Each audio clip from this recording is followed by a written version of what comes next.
We economic hitmen really have been the ones responsible for creating this first truly global empire. And we work many different ways.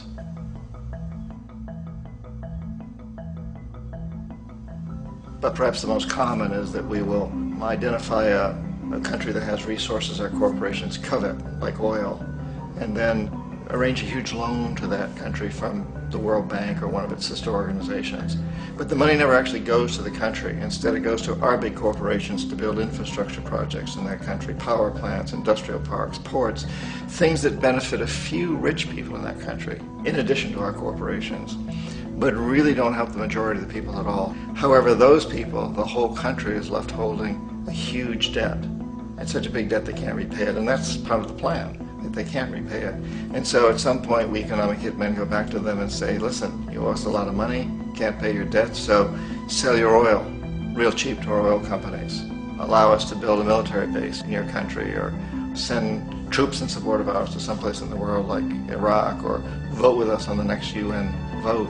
To have their electric utility company privatized and their water and sewage system privatized and sold to U.S. corporations or other multinational corporations. So there was that whole mushrooming thing, and it's so typical of the way the IMF and the World Bank work, that you put a country in debt, it's such a big debt it can't pay it, and then you offer to refinance that debt and pay even more interest.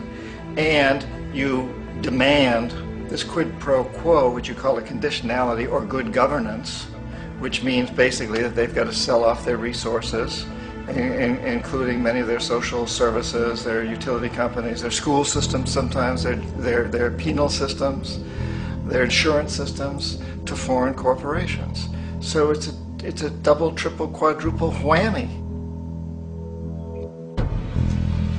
The precedent for economic hitmen really began back in the early 50s when democratically elected Mossadegh, who was elected in Iran. He was considered to be the hope for democracy in the Middle East and around the world. He was Time Magazine's Man of the Year. But one of the things that he'd run on and began to implement was the idea that foreign oil companies needed to pay the Iranian people a lot more for the oil that they were taking out of Iran. The Iranian people should benefit from their own oil.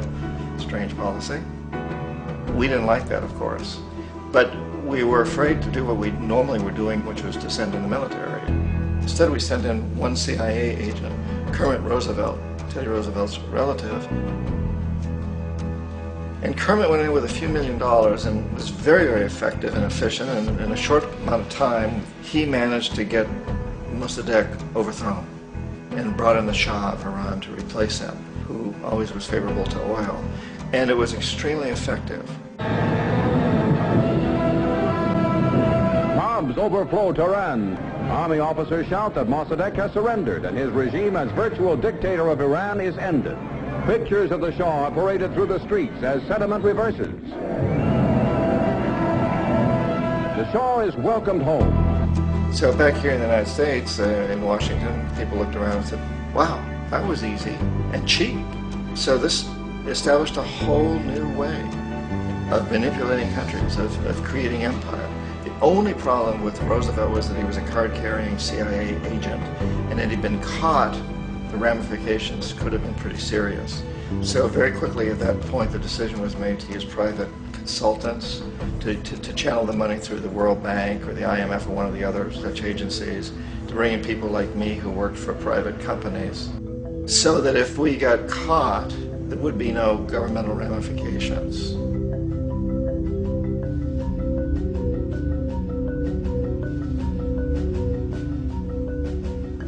When Arbenz became president of Guatemala, the country was very much under the thumbs of United Fruit Company, the big international corporations. And Arbenz ran on this ticket that says, you know, we want to get the land back to the people. And once he took power, he was implementing policies that would do exactly that, give the land rights back to the people. United Fruit didn't like that very much. And so they hired a public relations firm, launched a huge campaign in the United States to convince the United States people, the citizens of the United States, and the press of the United States, and the Congress of the United States, that Arbenz was a Soviet puppet, and that if we allowed him to stay in power, the Soviets would have a foothold in this hemisphere. And that, at that point in time, was a huge fear on everybody's mind, the Red Terror, the Communist Terror. And so, to make a long story short, out of this public relations campaign came a commitment on the part of the CIA and the military to take this man out. And in fact, we did. We sent in planes, we sent in soldiers, we sent in jackals, we sent everything in to take him out, and did take him out. And as soon as he was removed from office, the new guy that took over after him basically reinstated everything to the big international corporations, including United Fruit.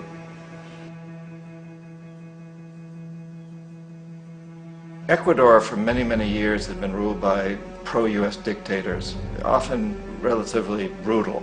Then it was decided that they were going to have a truly democratic election. Jaime Roldos ran for office, and his main goal, he said, as president would be to make sure that Ecuador's resources were used to help the people.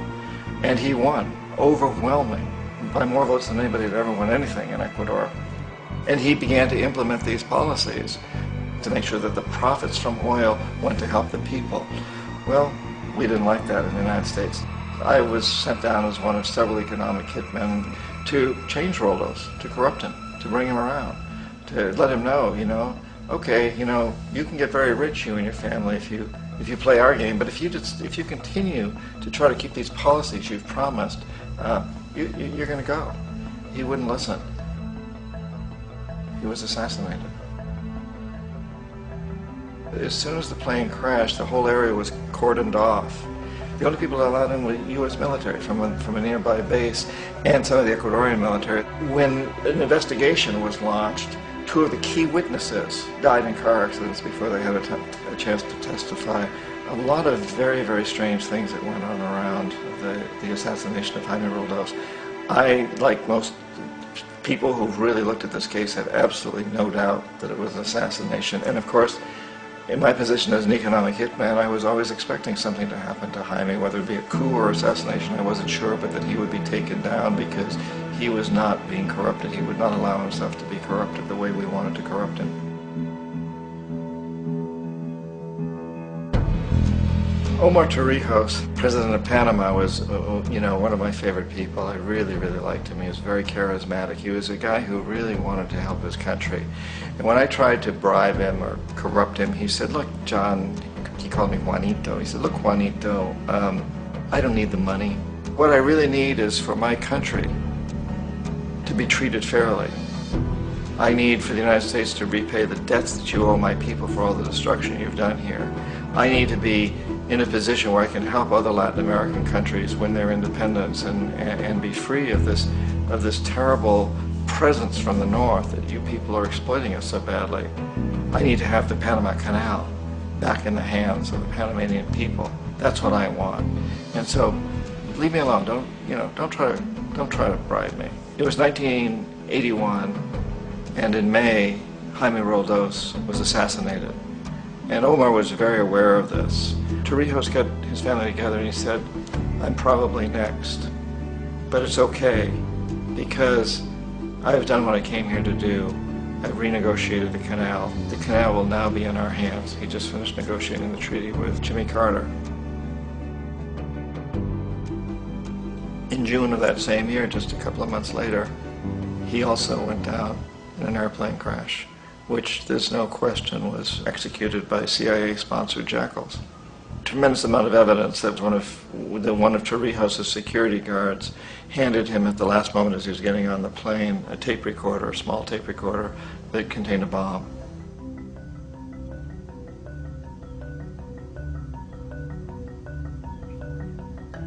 It is interesting to me how this system has continued pretty much the same way for years and years and years, except the economic hitmen have got better and better and better. Then we come up with, very recently, what happened in Venezuela. In 1998, Hugo Chavez gets elected president, following a long line of presidents who had been very corrupt and basically destroyed the economy of the country. And Chavez was elected amidst all that. Chavez stood up to the United States, and he's done it primarily demanding that Venezuelan oil be used to help the Venezuelan people. Well, we didn't like that in the United States. So in 2002, a coup was staged, which there's no question in my mind, and most other people's minds, that the CIA was behind that coup.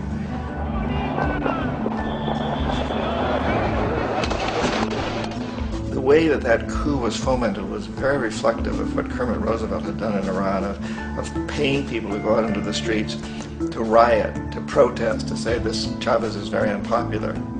You know, if you can get a few thousand people to do that in television, you can make it look like it's the whole country, and things start to mushroom. Except in the case of Chavez, he was smart enough, and the people were so strongly behind him that they overcame it, which was a phenomenal moment in the history of Latin America.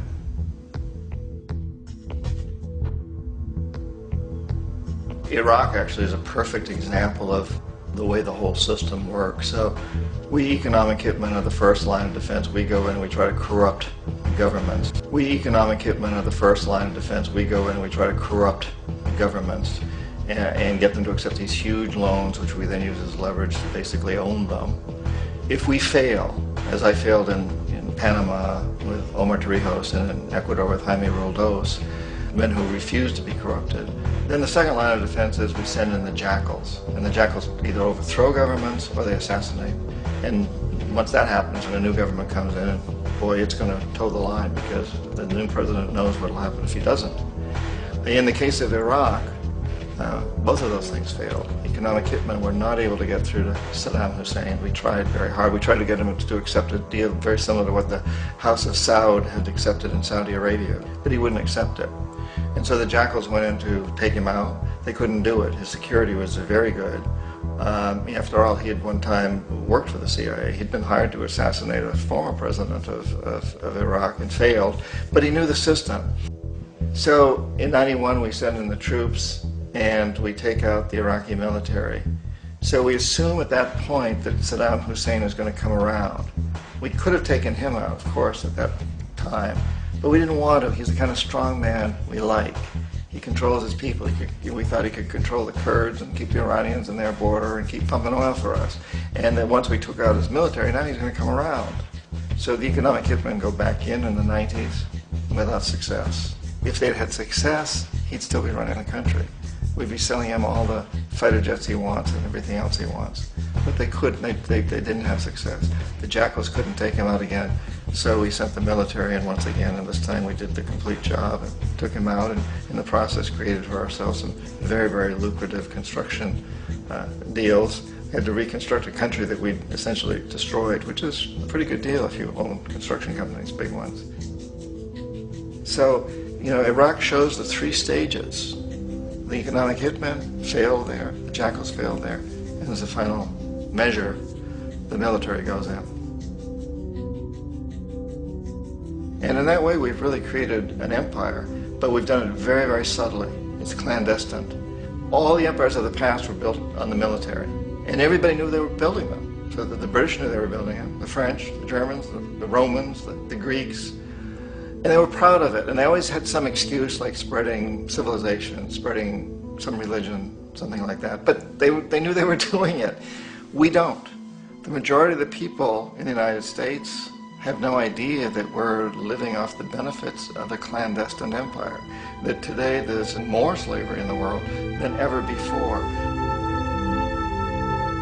And then you have to ask yourself, well, if it's an empire, then who's the emperor? Obviously, our presidents of the United States are not emperors. An emperor is someone who's not elected, doesn't serve a limited term, and doesn't report to anyone, essentially. So you can't classify our presidents that way. But we do have what I consider to be the equivalent of the emperor, and it's what I call the korporacje. The korporacje is this group of individuals who run our biggest corporations, and they really act as the emperor of this empire. They control our media, either through direct ownership or advertising. They control most of our politicians because they finance their campaigns, either through their corporations or through personal contributions that come out of the corporations. They're not elected, they don't serve a limited term, they don't report to anybody. And at the very top of the korporacje, you really can't tell whether a person's working for a private corporation or the government because they're always moving back and forth. So, you've got a guy who one moment is the president of a big construction company like Halliburton, and the next moment he's vice president of the United States, or the president who is in the oil business. And this is true whether you've got Democrats or Republicans in the office. You have the moving back and forth through the revolving door. And in a way, our government is invisible a lot of the time, and its policies are carried out by our corporations on one level or another. And then again, the policies of the government are basically forged by the corporatocracy and then presented to the government. They become government policy. So it's an incredibly cozy relationship.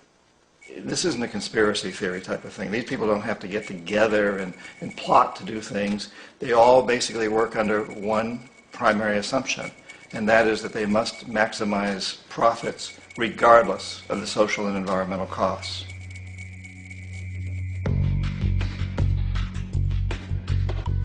This process of manipulation by the corporatocracy through the use of debt, bribery, and political overthrow is called globalization. Just as the Federal Reserve keeps the American public in a position of indentured servitude through perpetual debt, inflation, and interest, the World Bank and IMF serve this role on a global scale. The basic scam is simple. Put a country in debt either by its own indiscretion or through corrupting the leader of that country, then impose conditionalities or structural adjustment policies, often consisting of the following. Currency devaluation. When the value of a currency drops, so does everything valued in it. This makes indigenous resources available to predator countries at a fraction of their worth. Large funding cuts for social programs. These usually include education and healthcare, compromising the well-being and integrity of the society, leaving the public vulnerable to exploitation. Privatization of state-owned enterprises. This means that socially important systems can be purchased and regulated by foreign corporations for profit. For example, in 1999, the World Bank insisted that the Bolivian government sell the public water system of its third largest city to a subsidy of the U.S. corporation Bechtel. As soon as this occurred, water bills for the already impoverished local residents skyrocketed. It wasn't until after a full-blown revolt by the people that the Bechtel contract was nullified. Then there is trade liberalization, or the opening up of the economy through removing any restrictions on foreign trade. This allows for a number of abusive economic manifestations, such as transnational corporations bringing in their own mass-produced products, undercutting the indigenous production and ruining local economies. An example is Jamaica, which, after accepting loans and conditionalities from the World Bank, lost its largest cash crop markets due to competition with Western imports. Today, countless farmers are out of work, for they are unable to compete with the large corporations. Another variation is the creation of numerous seemingly unnoticed, unregulated, inhumane sweatshop factories, which take advantage of the imposed economic hardship. Additionally, due to production deregulation, environmental destruction is perpetual, as a country's resources are often exploited by the indifferent corporations while outputting large amounts of deliberate pollution. The largest environmental lawsuit in the history of the world today is being brought on behalf of 30,000 Ecuadorian Amazonian people against Texaco, which is now owned by Chevron. So today it's against Chevron, but for activities conducted by Texaco. Estimated to be more than 18 times what the Exxon Valdez dumped into the coast of Alaska. In the case of Ecuador, it wasn't an accident. The oil companies did it intentionally. They knew they were doing it to save money out there rather than arranging for proper disposal. Furthermore, a cursory glance at the performance record of the World Bank reveals that the institution, which publicly claims to help poor countries develop and alleviate poverty, has done nothing but increase poverty and the wealth gap, while corporate profits soar. In 1960, the income gap between the fifth of the world's people in the richest countries versus the fifth in the poorest countries was 30 to 1. By 1998, it was 74 to 1. While global GNP rose 40% between 1970 and 1985, those in poverty actually increased by 17%. While from 1985 to 2000, those living on less than $1 a day increased by 18%. Even the Joint Economic Committee of the U.S. Congress admitted that there is a mere 40% success rate of all World Bank projects. In the late 1960s, the World Bank intervened in Ecuador with large loans. During the next 30 years, poverty grew from 50% to 70%. Under or unemployment grew from 15 to 70%. Public debt increased from 240 million to 16 billion, while the share of resources allocated to the poor went from 20% to 6%. In fact, by the year 2000, 50% of Ecuador's national budget had to be allocated for paying its debts. It is important to understand the World Bank is, in fact, a U.S. bank, supporting U.S. interests. For the United States holds veto power over decisions, as it is the largest provider of capital. And where did it get this money? You guessed it. It made it out of thin air through the fractional reserve banking system. Of the world's top 100 economies, as based on annual GDP, 51 are corporations, and 47 of that 51 are U.S.-based. Walmart, General Motors, and Exxon are more economically powerful than Saudi Arabia, Poland, Norway, South Africa, Finland, Indonesia, and many others. And as protective trade barriers are broken down, currencies tossed together and manipulated in floating markets, and state economies overturned in favor of open competition and global capitalism, the empire expands.